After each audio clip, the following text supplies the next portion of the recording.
The first thing we'll talk about is our flight. And I think, Wayne, you had some things in the flight that you thought were valuable. When we boarded the plane, the flight crew greeted us with a smile, a kind word.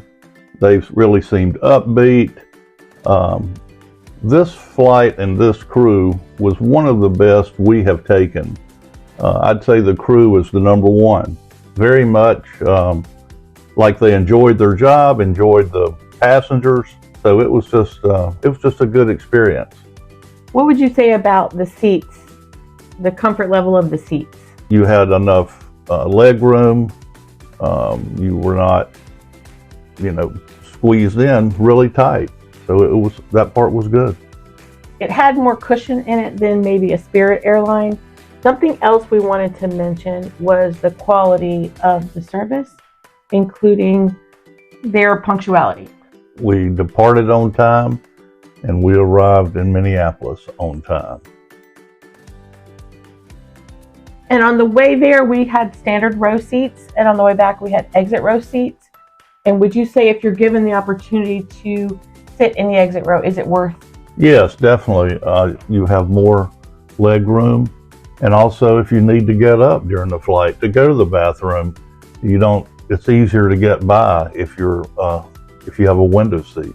Yep, that's a really good point. We would recommend Sun Country Airline.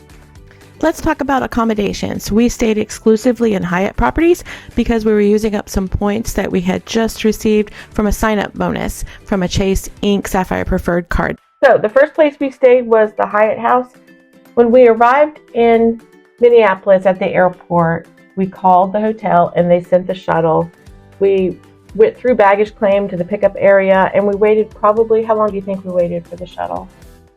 Probably 15 minutes. Yeah, a good 15 minutes. And we were the only people they were picking up.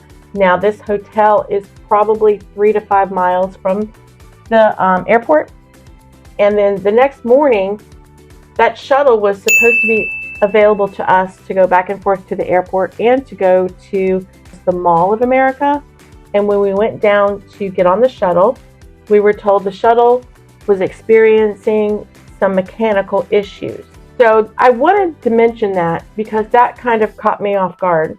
When a property says we have a shuttle available to you, I guess I just take that to mean all the time. And I didn't even leave room for the possibility that the shuttle might not be available. So we called Lyft. That driver took us to the mall. It didn't take long for the driver to get there. No. And I think it was about $8, something like that. He gave us a lot of good ideas and perspective about the mall and the light rail and that. So that was our first stay, was in the Hyatt House. And then we went to downtown Minneapolis and stayed in the Hyatt Centric. Yeah, it was a really pretty part of the city that it was located in. The hotel met all our needs. The folks were at the desk were friendly and helpful. They had popcorn in the lobby, so I grabbed a bag of popcorn every day because I love popcorn. The only thing that I was a little surprised about in Minneapolis was the lack of like drugstores and restaurants close by.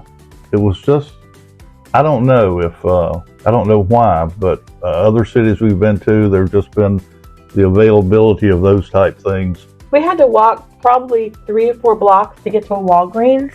Yeah. And then once we were in the Walgreens, the shelves were practically bare. It was the most bizarre experience. Yeah, and it was a 2-story. And the top level was pretty much a ghost town. Yeah. It was very strange. It was just different. There were not a lot of other folks walking around. No, we were there downtown. In July. Really good place for breakfast. Do you remember the name? I think it was called Hen House. Yeah. Hen House. It was really good. They had a bakery attached to it, and it was crowded. That's where everybody was. Yeah, we saw more people there than anywhere else in the whole city. But the food was good. We got to sample some local food, and that was good. Yeah, it was delicious. They had their own special blend of hash brown. It was delicious. And what are some things in downtown Minneapolis that you thought were interesting? The Skywalk was definitely, it's not something that I knew about. For those that don't know what a skywalk is, how would you describe it? It's actually a climate control walkway from one building to the next. They're actually made a part of the building, and you can walk around downtown. You can walk through all of downtown without actually going outside. It's glassed in, so you can see the outside, you can see the sky, you can see the other buildings, the roadway, and you can go to, whatever building you want to go to.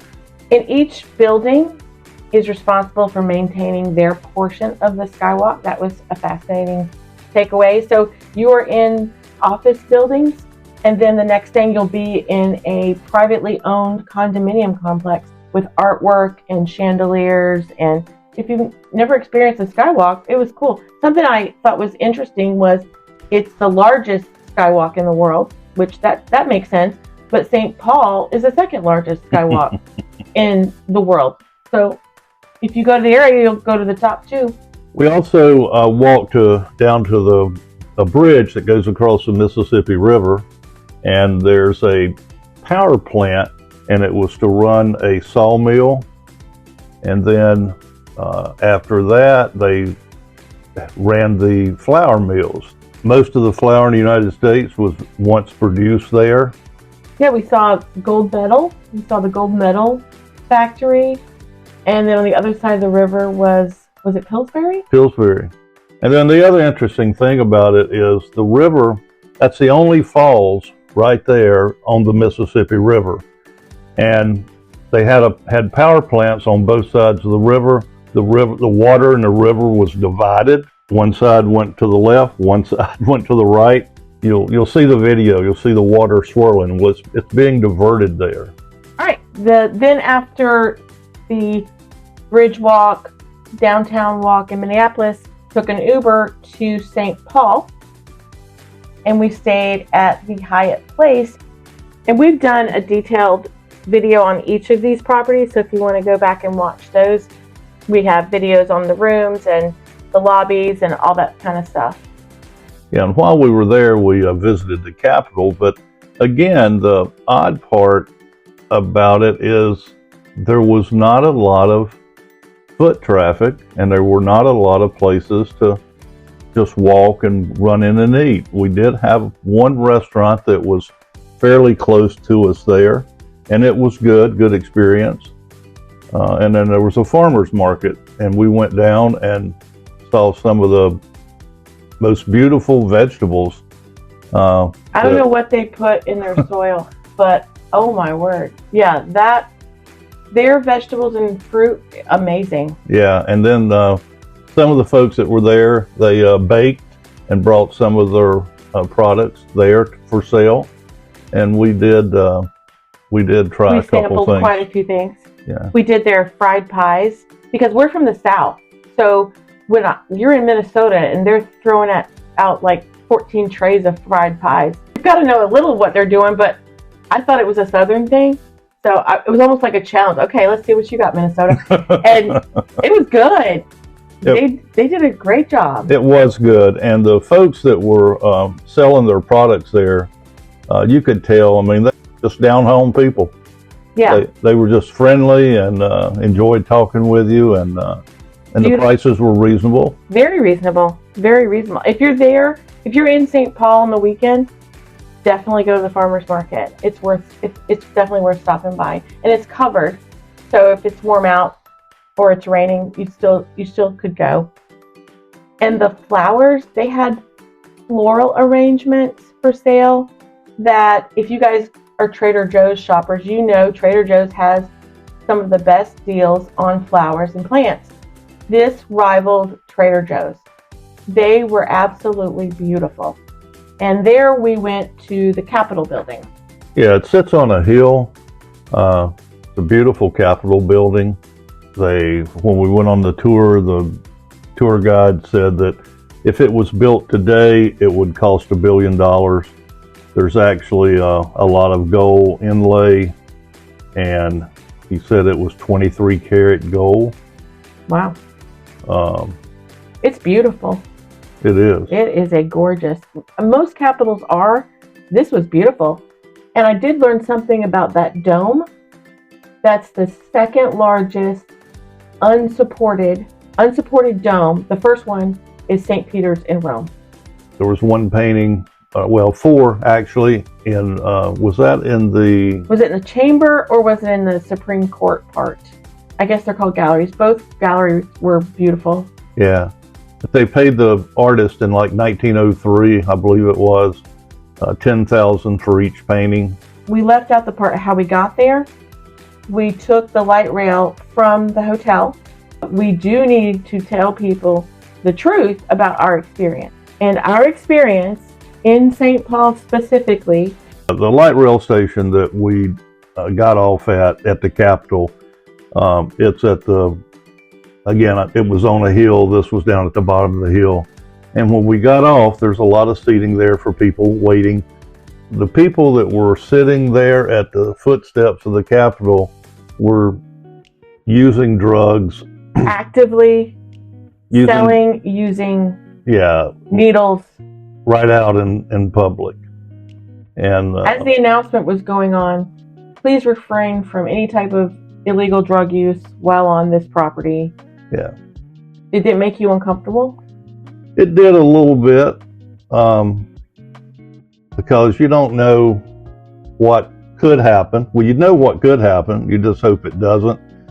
So we would suggest if you have kids, you may want to take Lyft or Uber to the Capitol. Yeah, we didn't have any issues on the light rail. No. But the potential for issues was definitely, I felt it in St. Paul. I didn't feel it in Minneapolis. Did you feel it in Minneapolis? No, but I would just say the whole area, it was noticeable for the lack of visible police. Yeah, law enforcement, I didn't see anyone. Even Capitol Police. Normally you'll see a lot of Capitol Police when you're on the mall or whatever of a government building. Did you see a few security? I didn't see any. No, so again, we don't live there. We don't really know anything about it other than just what we observed, and we're just saying that in case you're coming there with kids, you may not want to. We would take a Lyft or an Uber. We wouldn't take the light rail from the hotel to the Capitol. It just wouldn't be worth the risk. But we didn't know it at the time. Yeah, I mean, no one came up to us. We didn't have to deal with anything other than it was there. Wayne and I wanted to be clear in our communication that we are in no way passing judgment on the city of St. Paul, the people of St. Paul, or those in active addiction in St. Paul.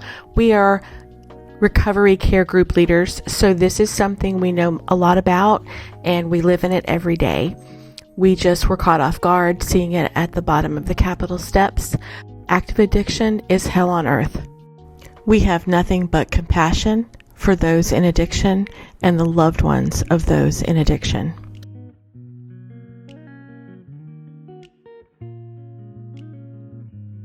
We were able to go to the top of the Capitol building.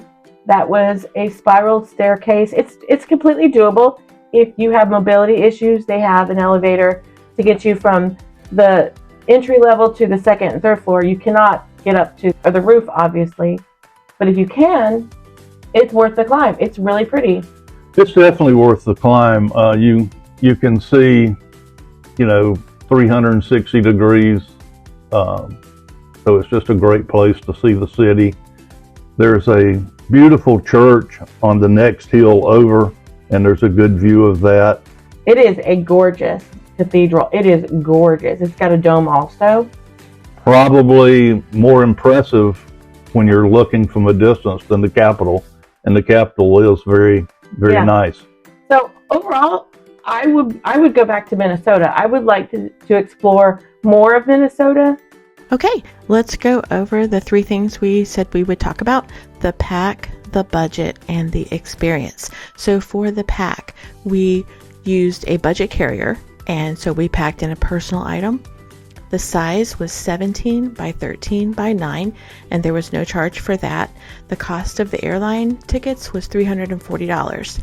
Going to the budget for our hotels, we used a total of 38,500 Hyatt points, and for transportation, the Uber and light rail cost us $26.